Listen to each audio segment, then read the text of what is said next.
Dor, terimalah kebenaran. Dor, dor.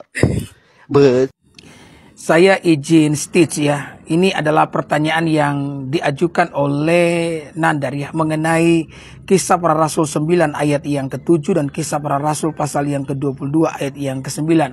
Di mana di dalam kedua ayat itu berisi tentang kesaksian Rasul Paulus pada saat dia mengalami penyataan ketika Yesus menampakkan diri, ketika Tuhan Yesus menampakkan diri kepadanya dalam sebuah penglihatan yang besar pada saat Paulus dalam sebuah perjalanan untuk menganiaya orang-orang Kristen pada waktu itu.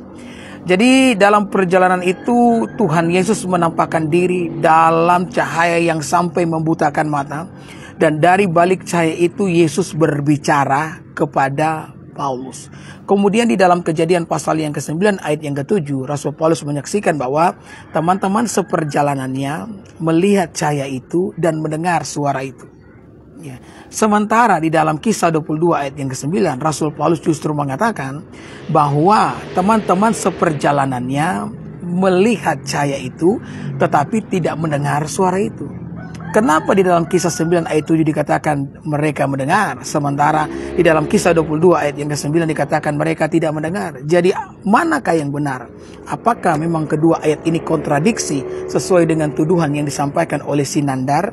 Maka jawabannya tentu saja tidak kontradiksi. Jadi ini hanyalah masalah terjemahan saja. Kenapa saya katakan demikian?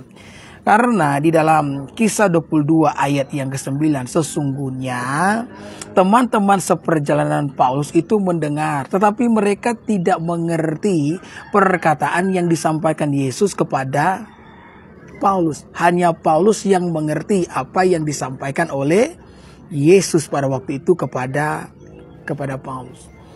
Makanya di dalam FYH, ini terjemahan Alkitab yang lain, mengatakan bahwa untuk Kisah 22 ayat yang ke-9, teman-teman seperjalanan Paulus melihat cahaya itu, tetapi mereka tidak mengerti perkataan itu. Nah ini kan sama dengan kehidupan sehari-hari. Contohnya nih, ketika sebagai orang tua, engkau menasihati anakmu ya, untuk melakukan apa yang baik, tetapi kemudian nasihatmu diabaikan atau tidak dituruti. Bukankah ini juga bisa dikatakan bahwa anak-anakmu tidak mendengar nasihat yang kamu sampaikan? Dalam pengertian bukan berarti mereka tidak mendengar suaramu. Mereka dengar suaramu, tetapi apa yang kamu sampaikan kepada mereka tidak mereka lakukan atau tidak mereka mengerti.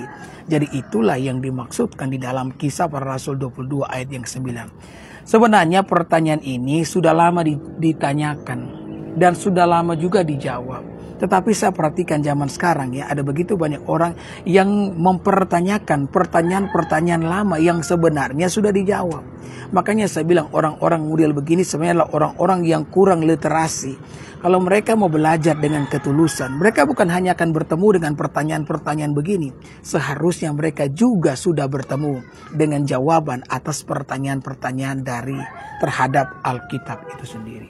Jadi ingat ya, buat Sinandar, ya, walaupun kita beda agama, tetap kita menjaga NKRI harga mati. Ya, Tuhan Yesus memberkati. Tetaplah Nandar untuk terus bertanya tentang Alkitab. Karena ini baik, supaya nama Yesus semakin terus digaungkan di dunia maya, di dunia internet. Tuhan Yesus memberkati. Shalom.